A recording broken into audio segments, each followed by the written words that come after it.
Hello, everybody. Happy Memorial Day weekend. I hope everybody had a good week and has some fun things planned for this weekend.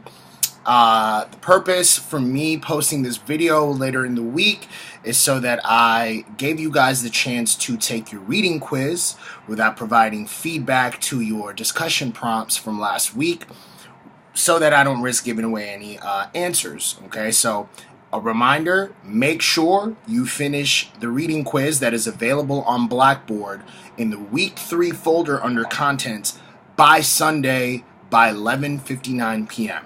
Okay, you are able to miss 2 reading quizzes per semester, but that's about it.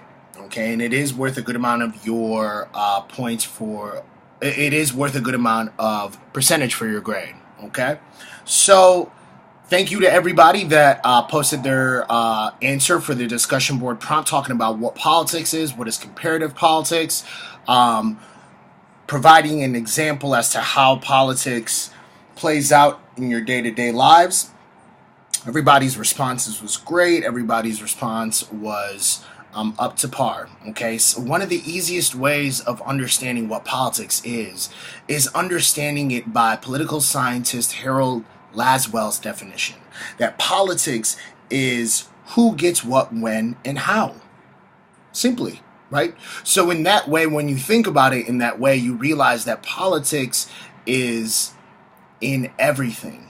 It's present everywhere in our day-to-day interactions, in our day-to-day decisions that we make about how we want to go about getting something or working towards something, right? It is the availability to use the power that you may or you may not have to gain a certain resource for yourself or a group, okay? So it is best understood as the struggle over who gets power and resources in society, okay, and the fight to control the narrative or the story that defines each contestant.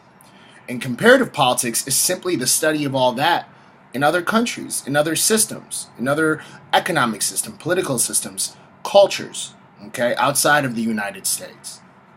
So, everybody's response was relevant and was right. I appreciate it. Another big component of politics is power, which is the ability to get other people to do what you want, okay?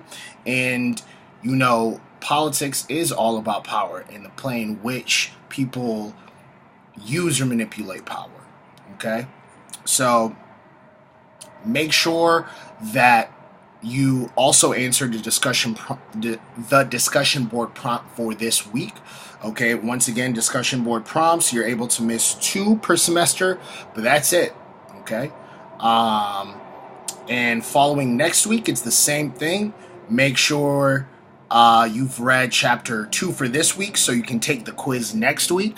Okay, and then next week you're going to start reading chapter 3, and it's all the same routine. In a couple of weeks, we're going to have our first official big quiz, which is the map quiz. I'll update you guys on what the status of that is. I was thinking about possibly changing it just because giving a map quiz online, we may find some difficulties, but I will let you guys know.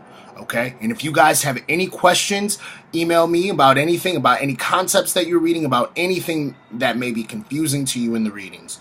Okay, and additionally, I'm going to post up a link of a panel conversation that I was actually on yesterday at the Charles H. Wright Museum, talking about political engagement and the importance of this year's upcoming midterm elections in November. Okay, so if you guys are interested in hearing me speak, as well as other thought leaders that are millennials that are in the space of politics right here in Detroit, I would encourage you guys to watch this video. There are a lot of takeaways as to how to engage politically in an effective way and about why and what issues are at stake for this year's midterm elections. Okay, peace and love, everybody. I hope you have a wonderful Memorial Day weekend. And remember, get all your assignments done by Sunday by 11:59 p.m. Have a good one.